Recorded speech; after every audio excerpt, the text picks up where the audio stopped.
Bonjour les TS, c'est Monsieur Renaudin. Donc aujourd'hui on va continuer les lois. Avant de continuer le cours, je vais répondre aux questions qui m'ont été posées, donc notamment à quelques exercices. On va commencer par l'exercice 38, page 336. Dans cet exercice, on demandait dans le petit 1, donc on a une fonction f de x qui est égale à 5x4 pour x appartenant à 0,1. Donc on demandait dans la question 1 de montrer que c'était une fonction de densité de probabilité. Donc pour cela, je vous rappelle qu'il faut montrer que c'est continu. Donc bon, c'est continu, je ne l'ai pas précisé, mais toutes les fonctions sont continues. Que ça soit positif, alors x4 est toujours positif, 4 est pair, donc en fait x4 est toujours pair, mais en tout cas en plus entre 0 et 1, bon, mais c'est supérieur à 0, donc c'est bien positif. Ensuite, je calcule l'intégrale entre 0 et 1 de f de x dx, qui doit être égale à 1. Voilà le calcul, x5, alors la primitive de 5x4 c'est bien sûr x exposant 5, entre 0 et 1, et donc ça donne 1, donc c'est bien une fonction de densité de probabilité. La probabilité que x soit inférieur à 1,5, donc je vous rappelle que pour calculer une probabilité, c'est calculer une intégrale dans ce chapitre-là, donc de 0 à 1,5. La primitive c'est la même, j'ai oublié le 5, là c'est x5. Et donc ça fait un 32e. Dans tout le chapitre, on vous demande d'arrondir au millième près, donc c'est ce que je fais, 0,031. X plus grand que 0,1, donc de 0,1 jusqu'à 1. Pourquoi 1 et pourquoi 0 ici, parce que l'intervalle de définition c'est 0,1. Donc quand il n'y a pas d'autre borne, voilà, c'est la borne de l'ensemble de définition, donc de 0 à 1. C'est la même primitive, et donc ça donne environ 1 au millième près. De 0,2 à 0,8, pareil, ça fait 0,327. Et enfin l'espérance. La définition de l'espérance, c'est l'intégrale de x f de x sur l'ensemble de définitions. Donc c'est ce calcul-là qu'il faut faire. Donc il faut faire la primitive de 5x5. La primitive de 5x5, c'est 5 sixièmes de x6 entre 0 et 1. Et donc ça donne environ 833. 0,833 l'espérance de cette loi de probabilité. Voilà pour cet exercice 38. Je vois pas trop la difficulté, honnêtement. Si jamais l'élève me dit où est le problème, il n'y a pas de... Voilà, je vois pas la difficulté, honnêtement. Les primitives sont faciles à calculer, et donc c'est habituel. Bon. Je passe au 41. Alors le 41, en fait, il y avait une erreur dans la correction du livre, je pense, parce que je refais plusieurs fois le calcul. Donc voilà ce que ça donne. C'était pour la question 2b.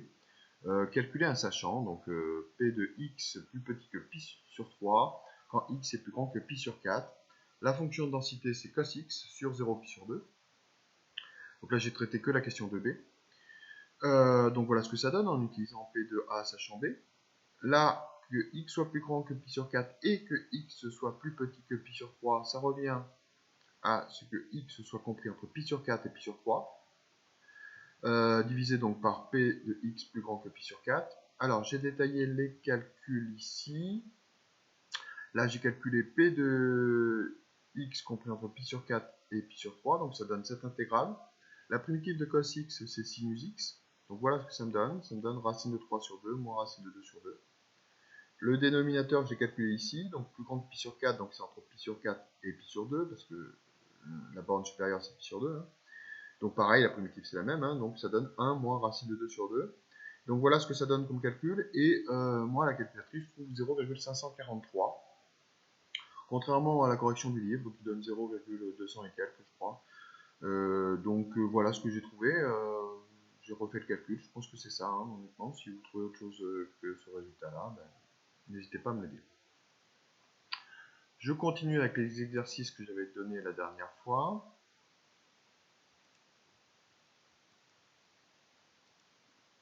Avec l'exercice 42, où on me demandait le détail de la question 5, c'est-à-dire de l'espérance.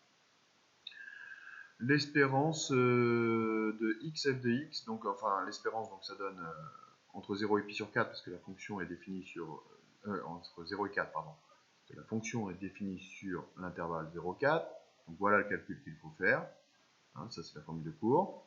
Donc voilà le calcul qu'il faut faire. Alors là, pour faire la primitive de cette fonction, on n'a pas trop de choix, il faut développer.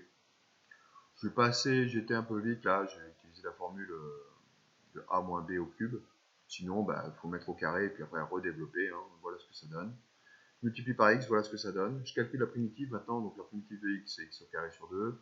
La primitive de x au carré, c'est de 3x au carré, c'est x au cube. La primitive de x au cube, c'est x au 4 sur 4. Donc voilà ce que ça donne, etc. Entre 0 et pi sur 4. Je fais le calcul et je trouve 0,8. Ce qui, par contre, là, est le même résultat que le bouquin. La correction du bouquin, qui est vérifié. Donc voilà. Le 46, en fait, aussi, on m'a posé la question, comment faire la primitive? Alors, pour faire la primitive de sinus ax plus b, hein, parce que c'est sinus de x, il faut utiliser cette formule-là. La primitive de sinus ax plus b, c'est moins 1 sur a cosinus de ax plus b. Voilà, c'est peut-être ça qui vous a bloqué. Donc, pour savoir si c'est une fonction de densité, hein, c'est l'objet de la question, je dois calculer cette intégrale-là. Donc, ça donne moins 1 demi de cos de x en utilisant la formule qu'il y a plus haut, entre 0 et pi sur 2. Et donc, ça donne bien 1.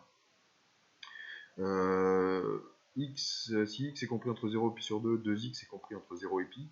Et sur l'intervalle 0 pi, donc du coup, sinus de 2x est bien supérieur à 0. Regardez le cercle trigonométrique, si vous prenez un angle entre 0 et pi, le sinus de cet angle est plus grand que 0.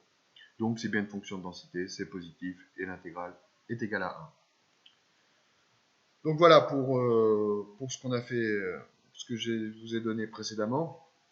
Je vais passer maintenant à la suite du cours, et on va voir deux lois aujourd'hui.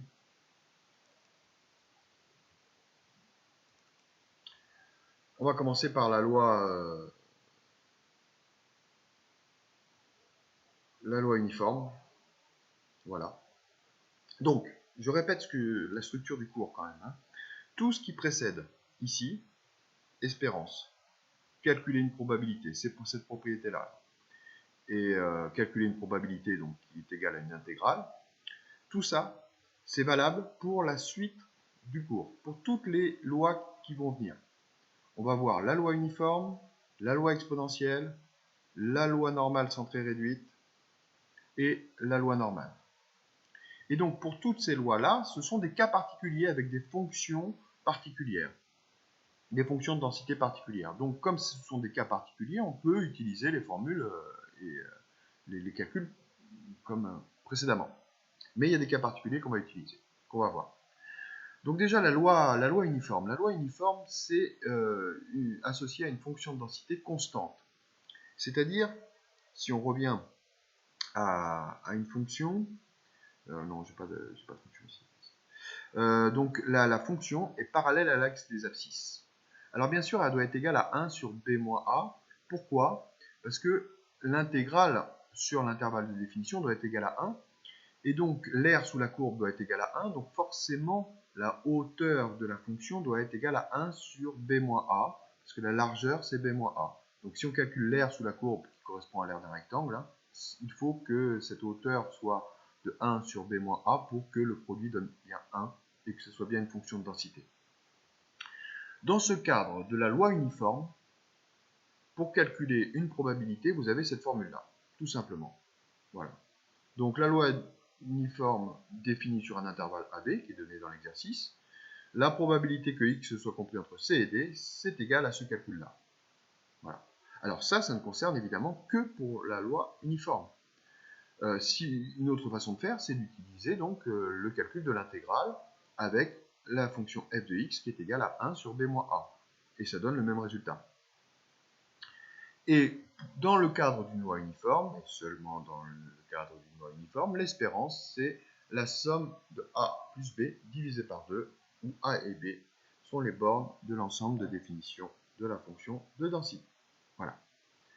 Donc, deux formules, et puis alors après, c'est vraiment simple pour calculer les probabilités dans le cadre d'une loi uniforme.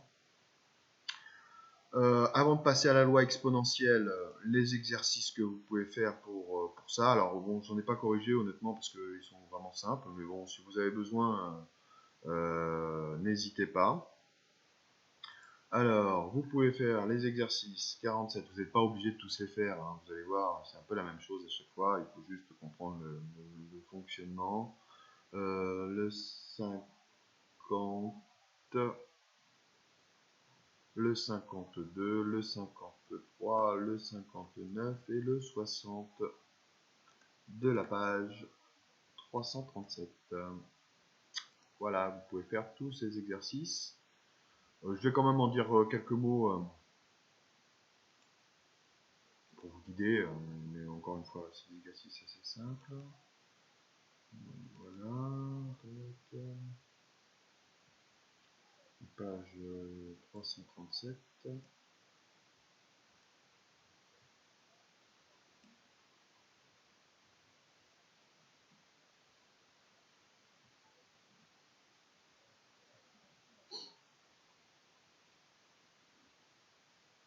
Ça rame un peu parce que mes fils sont à la maison, ils sont sur YouTube, ils prennent toute la co. Voilà. Aïe, aïe, aïe, aïe, aïe, aïe. Voilà. 336, 337, je vais y arriver. Aperçu. Donc le premier exercice, c'est... il est marrant celui-là, c'est un cas concret avec un pêcheur qui pêche à la ligne et puis un temps T en minutes qui suit une loi uniforme, donc associée à une fonction constante, une loi uniforme sur l'intervalle 0,15. Quelle est la probabilité pour que ce temps d'attente soit inférieur à 10? Eh bien, il faut utiliser la formule du cours pour, donc 0,15 c'est les valeurs de A et B, et C et D ça va être 0 et 10, et vous allez avoir la probabilité. Temps d'attente supérieur à 30 secondes, donc attention, l'unité c'est en minutes, donc ça fait 0,5, hein, soit supérieur à 0,5, donc vous utilisez la même formule. Et le temps moyen d'attente correspond à l'espérance, et donc à la somme divisée par 2. Donc la loi uniforme, en fait, c'est vraiment la loi où la probabilité est uniforme sur tout l'intervalle, c'est ce qu'il faut comprendre.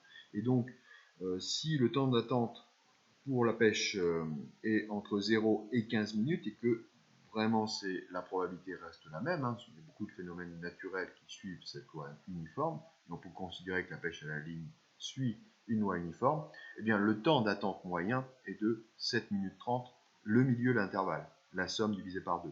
Voilà. Donc en fait, hein, quand vous avez une loi uniforme entre 0 et 15, la probabilité que vous en ayez un au bout de 15 minutes est égale à 1, c'est un événement certain. Voilà. Et donc, si vous attendez 7 minutes 30, vous avez une probabilité d'un demi, une chance sur deux, d'avoir un poisson au bout de 7 minutes 30. Voilà la loi uniforme. Les autres exercices, bon, bah, c'est pareil, hein, vous utilisez les formules. Alors là, A vaut 0, B vaut 1, A vaut 12, B vaut 20 pour l'exercice d'après. Et vous pouvez faire ces calculs-là. Là, il y a des mises en équation à mettre pour calculer K, pour calculer T. Mais vraiment, les formules que je viens de vous présenter vous permettront de faire tous ces exercices sans difficulté normalement. Bon, mais après, s'il y a des erreurs dans le bouquin ou si vous avez des difficultés, n'hésitez pas. J'y reviendrai dans une autre vidéo où je vous répondrai directement sur Discord. On va passer maintenant à la loi exponentielle.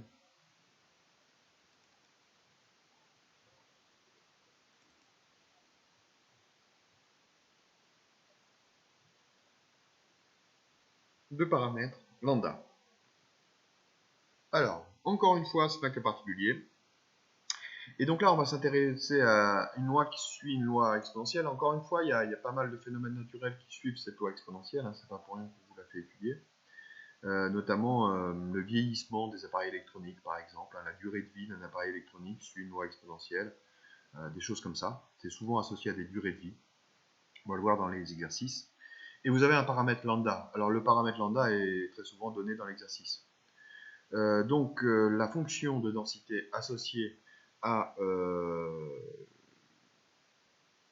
la fonction de densité associée à la loi exponentielle de paramètre lambda, c'est f de x égale à lambda exponentielle de moins lambda x. Voilà la représentation graphique de cette fonction-là.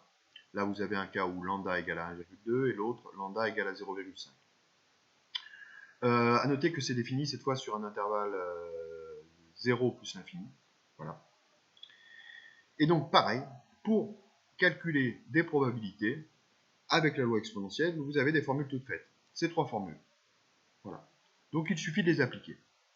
Je vais démontrer ces formules, pour vous montrer d'où ça vient quand même. Intéressant à faire. Donc, c'est la plus 6. Voilà. Voilà la démonstration de ces trois formules. Alors, la probabilité que x soit compris entre c et d, donc j'utilise l'intégrale. C'est l'intégrale entre c et d de f de x dx, donc c'est l'intégrale de lambda exponentielle de moins lambda x. Alors, lambda, il faut considérer ça comme une constante. Pour faire la primitive de cette fonction, afin de calculer l'intégrale, j'utilise u' exponentielle u, qui donne exponentielle u. Donc, je suis obligé de multiplier par moins 1 ici pour faire apparaître le moins lambda. Et donc, ça donne moins exponentielle de moins lambda x entre c et d. Je remplace et j'obtiens la formule du cours. Voilà. Et donc, vous n'êtes pas obligé de refaire ce calcul à chaque fois. Cette formule-là est donnée dans le cours, vous pouvez l'utiliser directement après dans les exercices. P de x plus petit que a, donc là c'est entre 0 et a. Je vous rappelle que la fonction de densité est définie sur 0 plus l'infini, donc la borne inférieure c'est 0. Donc voilà le calcul que ça fait, c'est exactement la même chose que plus haut. Et donc ça donne 1 moins exponentielle de moins lambda a, la formule du cours. Et peut-être la difficulté c'est, enfin, si on n'utilise pas cette astuce, c'est que x plus grand que a. Si on le fait directement avec l'intégrale, le problème c'est que vous allez avoir l'intégrale entre a et plus l'infini.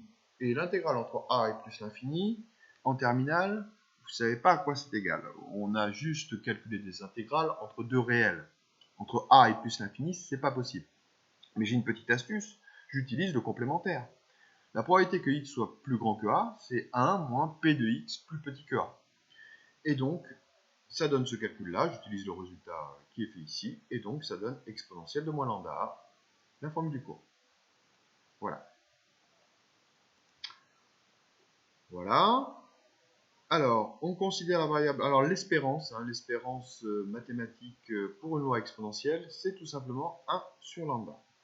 Alors, la démonstration est exigible au bac, mais bon, vous n'avez pas de bac, donc voilà. Mais j'ai pas refait la démonstration, elle est très bien faite dans votre bouquin. Et si vous voulez la voir, c'est page démo, page 326 de votre livre, vous avez la démonstration de cette propriété-là. Elle est assez intéressante comme démonstration. Bon, il y a une astuce quand même, vous allez voir, pour retrouver cette formule. Donc, dans le cadre d'une loi exponentielle, vous avez cette formule-là qui vous donne l'espérance de la variable aléatoire grand X. Je vais passer à la suite et à cet exercice 5. On considère que le temps d'attente en minutes à un guichet du service après-vente d'un magasin peut être modélisé par une variable aléatoire t suivant la loi exponentielle de paramètre 0,2. Donc vous voyez, dans cet exercice, on vous donne la valeur de lambda. Lambda égale à 0,2. C'est le paramètre de votre loi exponentielle. Calculez au millième près la probabilité d'attendre un temps inférieur ou égal à 5 minutes. Il faut faire attention à l'unité, donc le temps d'attente en minutes, donc t est bien en minutes. Et donc on vous demande ici P de t inférieur à 5.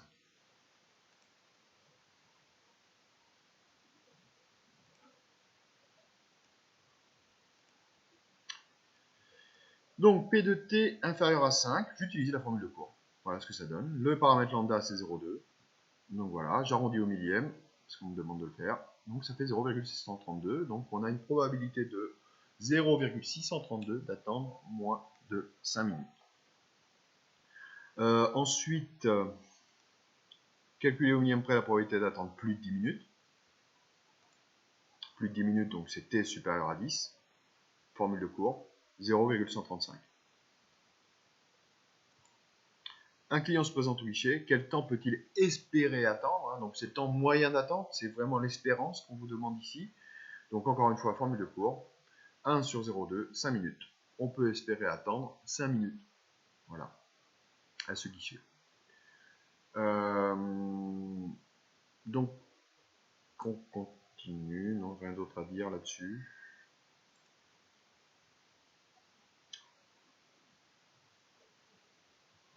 On aurait pu, voilà, donc dans cette remarque, on vous dit qu'on aurait pu revenir à la définition pour calculer le temps d'attente de moins de 5 minutes. On aurait pu calculer l'intégrale. Bon, vous pouvez le faire, mais bon, c'est plus long. Et on retrouve évidemment le même résultat. L'exercice 6 ensuite. Soit x une variable aléatoire suivant une loi exponentielle de paramètre lambda, mais on ne connaît pas celui-là, lambda positif. mais on vous donne la probabilité. P de x plus petit que 5 égale à 0,2. Déterminez lambda. Donc voilà. Donc P de x plus petit que 5 égale à 0,2. Je pars de là. J'utilise la formule de cours. Je ne connais pas lambda, mais ça fait 1 moins exponentielle de moins lambda fois 5 égale à 0,2. Et voilà une équation qui va vous permettre de trouver lambda. Donc je passe le 1 de l'autre côté, je multiplie par moins 1, ça revient à ça. Et donc pour enlever l'exponentielle, je vous rappelle qu'on applique le logarithme népérien à gauche et à droite. Donc ça fait moins lambda fois 5 égale à ln de 0,8. Et donc ça fait lambda égale à moins ln de 0,8 sur 5. Donc voilà le paramètre, et on a répondu à la question. Et enfin, une propriété de cette loi exponentielle, on dit qu'elle est sans vieillissement ou avec une absence de mémoire. Alors, je vais vous expliquer après dans un cas concret avec l'exemple. La propriété nous dit que P de x plus grand que t plus h, sachant que x est plus grand que t, est égal à P de x plus grand que h. Alors, déjà, je vais démontrer cette propriété.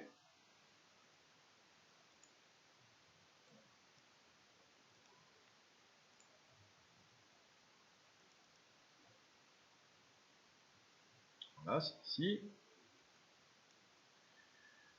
Donc, ce calcul-là, j'utilise P de A sachant B.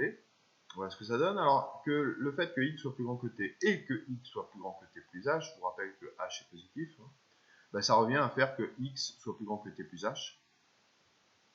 Donc après, j'utilise les formules de cours. Autre formule, division d'exponentielle. Exponentielle a sur exponentielle b, ça fait exponentielle de a moins b. Et donc, on trouve le résultat. Voilà, tout simplement. Alors, pourquoi on dit que cette loi exponentielle est sans vieillissement? Voilà l'exemple qu'on peut considérer. On considère un appareil dont la durée de vie en années suit la loi exponentielle de paramètre 0,05. D'après la propriété, P de x plus grand que 4, plus grand que 9, sachant que x est plus grand que 4, ça revient à faire ça. 9 c'est 5 plus 4. Et donc si j'utilise la propriété qui est plus haut, c'est égal à P de x plus grand que 5. C'est-à-dire, concrètement, si l'appareil a déjà fonctionné 4 ans, donc sachant que sa durée de vie est plus grande que 4, donc on sait qu'il a déjà fonctionné 4 ans. La probabilité qu'il fonctionne encore 5 ans de plus, c'est-à-dire 9 en tout, est égale à la probabilité qu'il fonctionne plus de 5 ans.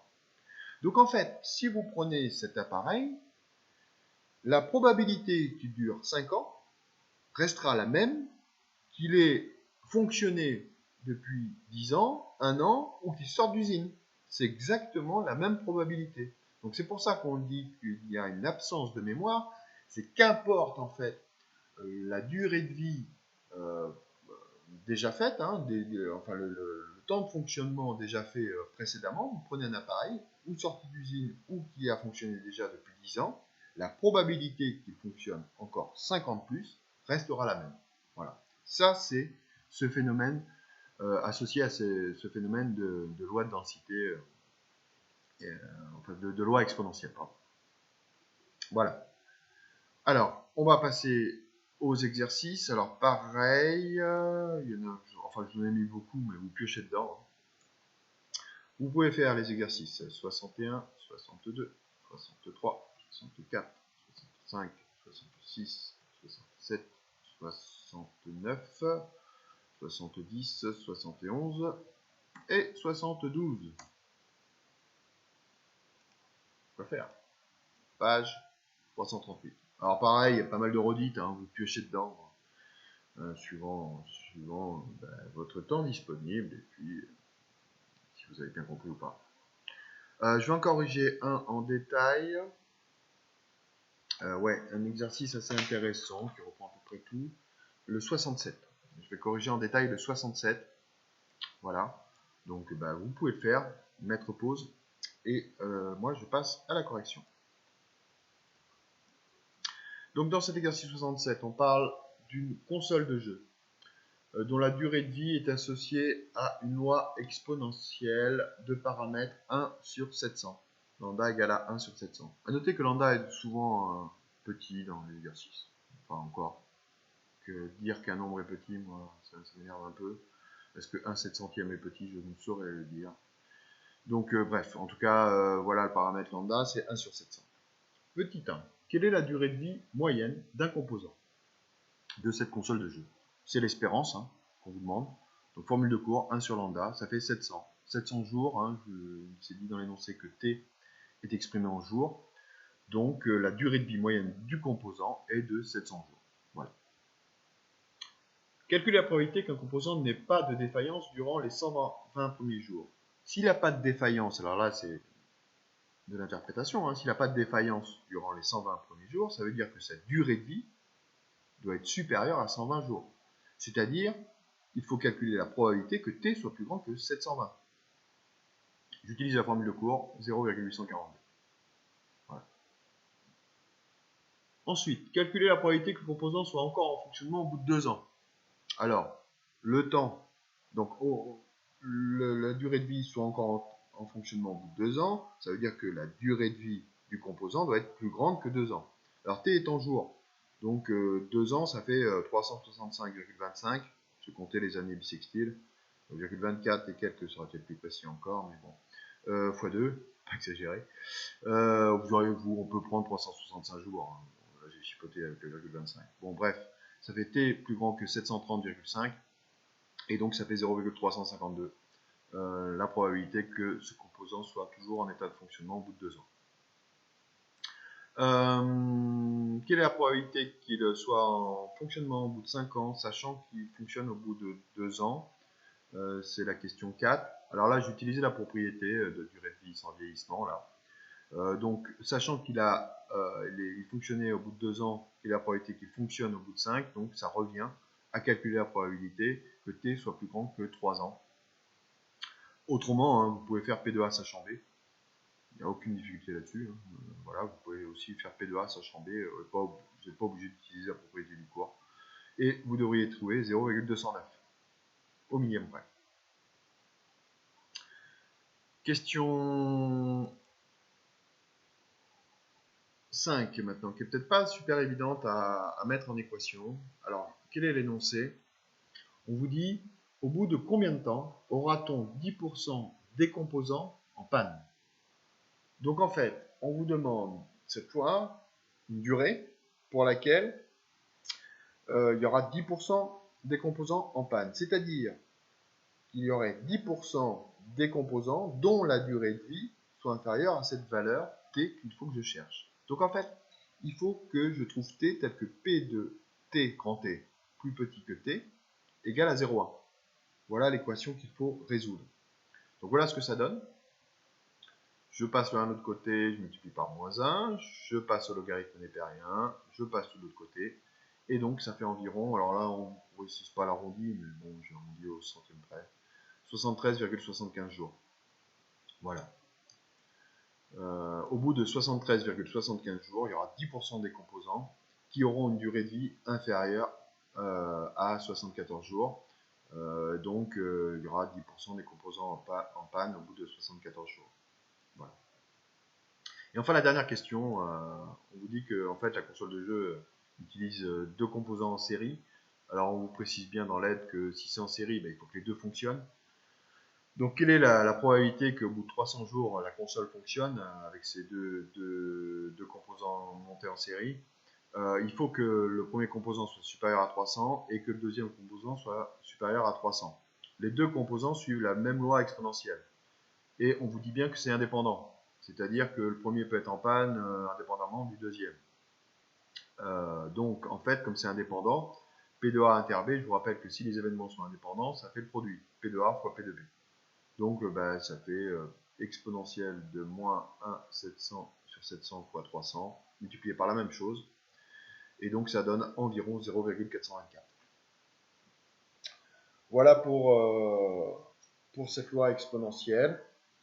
Donc encore une fois, si vous avez des questions, n'hésitez pas. Et puis moi je vais passer. Et puis là, la prochaine vidéo, donc on verra donc la loi normale et la loi normale centrée réduite. Bon courage. Et puis oui, un mot pour revenir au LISA. Hein, j'avais demandé, j'en avais parlé. j'avais fait une demande comme quoi j'aurais bien voulu que vous reveniez au LISA pour vous faire cours en réel. J'ai demandé, mais ça a été refusé parce que n'y a pas assez de capacité d'accueil au LISA. Donc, et que les terminales qui passent le rattrapage, qui seront invités à revenir. Et puis quelques secondes. Donc voilà. Malheureusement, on ne se reverra pas de visu en cours. Voilà. Bon courage et puis à bientôt.